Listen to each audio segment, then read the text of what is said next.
जय श्री कुलदेवता। जब कुल पर संकट मंडराए, कुलदोष, पितृदोष, वास्तुदोष, ग्रह पीड़ा पीछा न छोड़े, जब कार्य रुक जाए, राह न दिखाई दे, तब कुल देवता के 108 नाम ही बनते हैं अटूट सहारा। यह नाम केवल नाम नहीं, दिव्य शक्ति का आवाहन है। तो चलिए प्रारंभ करते हैं कुल देवता के 108 नाम। ओम कुलनाथाय नमः। ओम वंशपालकाय नमः। ओम धर्म संस्थापकाय नमः। ओम संकटनाशकाय नमः। ओम कार्यसिद्धिदायकाय नमः। ओम समृद्धिप्रदायकाय नमः। ओम ऋणमुक्तिदायकाय नमः। ओम पितृदोषनिवारकाय नमः। ओम ग्रामरक्षकाय नमः। ओम कुलशुद्धिदायकाय नमः। ओम गुप्तरक्षकाय नमः। ओम वंशवर्धकाय नमः। ओम रक्षाकवचधारिणे नमः। ओम चतुर्वेदी रक्षकाय नमः। ओम भूमिपालकाय नमः। ओम धर्मध्वजाय नमः। ओम दिव्यतेजसे नमः। ओम धर्मराजाय नमः। ओम सत्यधर्माय नमः। ओम योगिश्रेष्ठाय नमः। ओम शक्तिप्रदायकाय नमः। ओम सर्वविघ्नहर्त्रे नमः। ओम मनः शांतिकराय नमः। ओम कुलपूज्याय नमः। ओम अग्निरूपाय नमः। ओम भैरवरूपाय नमः। ओम नृसिंहरूपाय नमः। ओम विष्णुरूपाय नमः। ओम ग्रामदेवतायै नमः। ओम धर्मदाय नमः। ओम सर्वरक्षकाय नमः। ओम गृहक्लेशहर्त्रे नमः। ओम व्यापारसिद्धिदायकाय नमः। ओम धनप्रदायकाय नमः। ओम विजयप्रदायकाय नमः। ओम कुलगौरववर्धकाय नमः। ओम बन्धनमुक्तिदायकाय नमः। ओम अचलविभूतये नमः। ओम मनोकामनापूरकाय नमः। ओम कष्टनिवारकाय नमः। ओम शत्रुनाशकाय नमः। ओम बलवर्धकाय नमः। ओम आयुवर्धकाय नमः। ओम आरोग्यदायकाय नमः। ओम ध्यानप्रदायकाय नमः। ओम वंशसंरक्षकाय नमः। ओम सर्वकामफलप्रदायकाय नमः। ओम कुलभद्राय नमः। ओम लोकपूज्याय नमः। ओम सनातनाय नमः। ओम महाशक्तिमये नमः। ओम एकवीराय नमः। ओम कुलरक्षकाय नमः। ओम तेजस्विने नमः। ओम मृत्युंजयाय नमः। ओम देवाधिदेवाय नमः। ओम कालभैरवाय नमः। ओम रक्षाधिपाय नमः। ओम वज्रपाणये नमः। ओम भवसागरतरकाय नमः। ओम श्रीनारायणाय नमः। ओम दिक्पालकाय नमः। ओम भूधराय नमः। ओम कुलकल्पाय नमः। ओम पुण्यसञ्चायकाय नमः। ओम अन्नप्रदायकाय नमः। ओम सुवासप्रदायकाय नमः। ओम उग्रतेजसे नमः। ओम धन्याय नमः। ओम कल्याणदायकाय नमः। ओम बहुजनहिताय नमः। ओम कृपालवाय नमः। ओम स्नेहमयाय नमः। ओम ब्रह्मरूपिणे नमः। ओम सर्वज्ञाय नमः। ॐ दुष्टदमनाय नमः ॐ स्वर्गदायकाय नमः ॐ तपस्विने नमः ॐ महात्मने नमः ॐ सत्यप्रतिष्ठाय नमः ॐ कुलदोषविनाशकाय नमः ॐ कुलसमृद्धिकराय नमः ॐ कलहशमनाय नमः ॐ सौभाग्यदायकाय नमः ॐ वरप्रदायकाय नमः ॐ सन्तानदायकाय नमः ॐ कुलचिन्ताशमनाय नमः ॐ गुप्तकृपाकराय नमः ॐ तीव्रप्रसन्नाय नमः ॐ सर्वयोगप्रदायकाय नमः ॐ चतुर्भुजाय नमः ॐ धर्मवृद्धिकराय नमः ॐ विवाहसिद्धिप्रदायकाय नमः ॐ सत्यव्रताय नमः ॐ धर्मनिष्ठाय नमः ॐ कुलानन्दप्रदायकाय नमः ॐ कुलचिन्तानिवारकाय नमः ॐ कुलशान्तिकराय नमः ॐ पितृपूज्याय नमः ॐ वंशपावनाय नमः ॐ गोपनीयाय नमः ॐ मूलाधारस्थिताय नमः ॐ सर्वमङ्गलप्रदायकाय नमः ॐ कुलरक्षाकारिणे नमः ॐ भक्तवत्सलाय नमः ॐ सकलशुभप्रदायकाय नमः ॐ स्वाभाविकदायकाय नमः ॐ कुलदेवताय नमः ॐ कुलनाथाय नमः ॐ वंशपालकाय नमः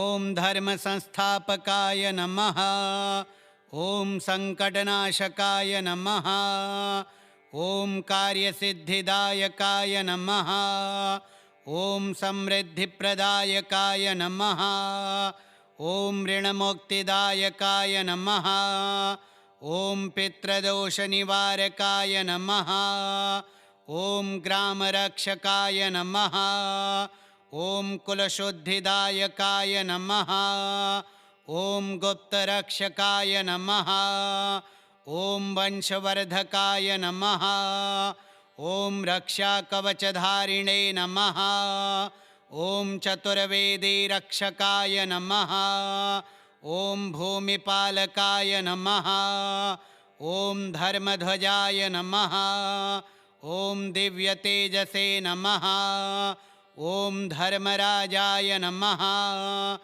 ॐ सत्यधर्माय नमः ॐ योगिश्रेष्ठाय नमः ॐ शक्तिप्रदायकाय नमः ॐ सर्वविघ्नहर्त्रे नमः ॐ मनः शान्तिकराय नमः ॐ कुलपूज्याय नमः ॐ अग्निरूपाय नमः ॐ भैरवरूपाय नमः ॐ नृसिंहरूपाय नमः ॐ विष्णुरूपाय नमः ॐ ग्रामदेवतायै नमः ॐ धर्मदाय नमः ॐ सर्वरक्षकाय नमः ॐ गृहक्लेशहर्त्रे नमः ॐ व्यापारसिद्धिदायकाय नमः ॐ धनप्रदायकाय नमः ॐ विजयप्रदायकाय नमः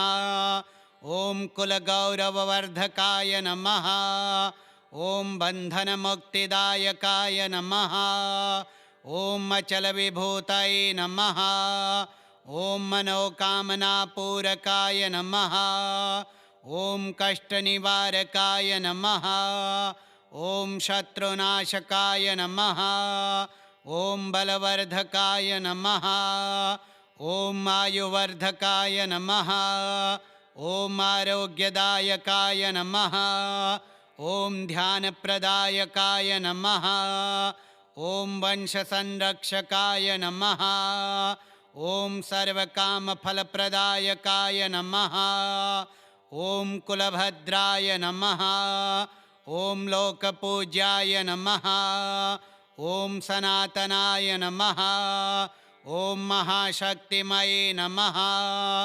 ॐ एकवीराय नमः। ॐ कुलरक्षकाय नमः। ॐ तेजस्विने नमः। ॐ मृत्युञ्जयाय नमः। ॐ देवाधिदेवाय नमः। ॐ कालभैरवाय नमः। ॐ रक्षाधिपाय नमः। ॐ वज्रपाणये नमः। ॐ भवसागरतरकाय नमः। ॐ श्रीनारायणाय नमः। ॐ दिक्पालकाय नमः। ॐ भूधराय नमः। ॐ कुलकल्पाय नमः। ॐ पुण्यसञ्चायकाय नमः। ॐ अन्नप्रदायकाय नमः। ॐ सुवासप्रदायकाय नमः। ॐ उग्रतेजसे नमः। ॐ धन्याय नमः। ॐ कल्याणदायकाय नमः। ॐ बहुजनहिताय नमः। ॐ कृपालवाय नमः। ॐ स्नेहमयाय नमः। ॐ ब्रह्मरूपिणे नमः। ॐ सर्वज्ञाय नमः। ॐ दुष्टदमनाय नमः। ॐ स्वर्गदायकाय नमः। ॐ तपस्विने नमः। ॐ महात्मने नमः। ॐ सत्यप्रतिष्ठाय नमः। ॐ कुलदोषविनाशकाय नमः। ॐ कुलसमृद्धिकराय नमः। ॐ कलहशमनाय नमः। ॐ सौभाग्यदायकाय नमः। ॐ वरप्रदायकाय नमः। ॐ सन्तानदायकाय नमः। ॐ कुलचिन्ताशमनाय नमः। ॐ गुप्तकृपाकराय नमः। ॐ तीव्रप्रसन्नाय नमः। ॐ सर्वयोगप्रदायकाय नमः। ॐ चतुर्भुजाय नमः। ॐ धर्मवृद्धिकराय नमः। ॐ विवाहसिद्धिप्रदायकाय नमः। ॐ सत्यव्रताय नमः। ॐ धर्मनिष्ठाय नमः।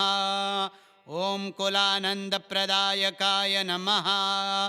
ॐ कुलचिन्तानिवारकाय नमः। ॐ कुलशान्तिकराय नमः। ॐ पितृपूज्याय नमः। ॐ वंशपावनाय नमः। ॐ गोपनीयाय नमः। ॐ मूलाधारस्थिताय नमः। ॐ सर्वमङ्गलप्रदायकाय नमः। ॐ कुलरक्षाकारिणे नमः। ॐ भक्तवत्सलाय नमः। ॐ सकलशुभप्रदायकाय नमः। ॐ स्वाभाविकदायकाय नमः। ॐ कुलदेवताय नमः। ॐ कुलनाथाय नमः। ॐ वंशपालकाय नमः। ॐ धर्मसंस्थापकाय नमः। ॐ सङ्कटनाशकाय नमः। ॐ कार्यसिद्धिदायकाय नमः। ॐ समृद्धिप्रदायकाय नमः। ॐ ऋणमुक्तिदायकाय नमः। ॐ पितृदोषनिवारकाय नमः। ॐ ग्रामरक्षकाय नमः। ॐ कुलशुद्धिदायकाय नमः। ॐ गुप्तरक्षकाय नमः। ॐ वंशवर्धकाय नमः। ॐ रक्षाकवचधारिणे नमः। ॐ चतुर्वेदीरक्षकाय नमः। ॐ भूमिपालकाय नमः। ॐ धर्मध्वजाय नमः। ॐ दिव्यतेजसे नमः। ॐ धर्मराजाय नमः। ॐ सत्यधर्माय नमः। ॐ योगिश्रेष्ठाय नमः। ॐ शक्तिप्रदायकाय नमः। ॐ सर्वविघ्नहर्त्रे नमः। ॐ मनः शान्तिकराय नमः। ॐ कुलपूज्याय नमः। ॐ अग्निरूपाय नमः। ॐ भैरवरूपाय नमः। ॐ नृसिंहरूपाय नमः। ॐ विष्णुरूपाय नमः। ॐ ग्रामदेवतायै नमः। ॐ धर्मदाय नमः। ॐ सर्वरक्षकाय नमः। ॐ गृहक्लेशहर्त्रे नमः। ॐ व्यापारसिद्धिदायकाय नमः। ॐ धनप्रदायकाय नमः। ॐ विजयप्रदायकाय नमः। ॐ कुलगौरववर्धकाय नमः। ॐ बन्धनमुक्तिदायकाय नमः। ॐ अचलविभूतये नमः। ॐ मनोकामनापूरकाय नमः। ॐ कष्टनिवारकाय नमः। ॐ शत्रुनाशकाय नमः। ॐ बलवर्धकाय नमः। ॐ आयुवर्धकाय नमः। ॐ आरोग्यदायकाय नमः। ॐ ध्यानप्रदायकाय नमः। ॐ वंशसंरक्षकाय नमः। ॐ सर्वकामफलप्रदायकाय नमः। ॐ कुलभद्राय नमः। ॐ लोकपूज्याय नमः।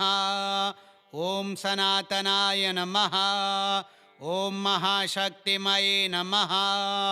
ॐ एकवीराय नमः। ॐ कुलरक्षकाय नमः। ॐ तेजस्विने नमः। ॐ मृत्युञ्जयाय नमः। ॐ देवाधिदेवाय नमः। ॐ कालभैरवाय नमः। ॐ रक्षाधिपाय नमः। ॐ वज्रपाणये नमः। ॐ भवसागरतरकाय नमः। ॐ श्रीनारायणाय नमः। ॐ दिक्पालकाय नमः। ॐ भूधराय नमः। ॐ कुलकल्पाय नमः। ॐ पुण्यसञ्चायकाय नमः। ॐ अन्नप्रदायकाय नमः। ॐ सुवासप्रदायकाय नमः। ॐ उग्रतेजसे नमः। ॐ धन्याय नमः। ॐ कल्याणदायकाय नमः। ॐ बहुजनहिताय नमः। ॐ कृपालवाय नमः। ॐ स्नेहमयाय नमः। ॐ ब्रह्मरूपिणे नमः। ॐ सर्वज्ञाय नमः। ॐ दुष्टदमनाय नमः। ॐ स्वर्गदायकाय नमः। ॐ तपस्विने नमः। ॐ महात्मने नमः। ॐ सत्यप्रतिष्ठाय नमः। ॐ कुलदोषविनाशकाय नमः। ॐ कुलसमृद्धिकराय नमः। ॐ कलहशमनाय नमः। ॐ सौभाग्यदायकाय नमः। ॐ वरप्रदायकाय नमः। ॐ सन्तानदायकाय नमः। ॐ कुलचिन्ताशमनाय नमः। ॐ गुप्तकृपाकराय नमः। ॐ तीव्रप्रसन्नाय नमः। ॐ सर्वयोगप्रदायकाय नमः। ॐ चतुर्भुजाय नमः। ॐ धर्मवृद्धिकराय नमः। ॐ विवाहसिद्धिप्रदायकाय नमः। ॐ सत्यव्रताय नमः। ॐ धर्मनिष्ठाय नमः। ॐ कुलानन्दप्रदायकाय नमः। ॐ कुलचिन्तानिवारकाय नमः। ॐ कुलशान्तिकराय नमः। ॐ पितृपूज्याय नमः। ॐ वंशपावनाय नमः। ॐ गोपनीयाय नमः। ॐ मूलाधारस्थिताय नमः। ॐ सर्वमङ्गलप्रदायकाय नमः। ॐ कुलरक्षाकारिणे नमः। ॐ भक्तवत्सलाय नमः। ॐ सकलशुभप्रदायकाय नमः। ॐ स्वाभाविकदायकाय नमः। ॐ कुलदेवताय नमः। श्रीकुलदेवताष्टोत्तरशतनामावलिः।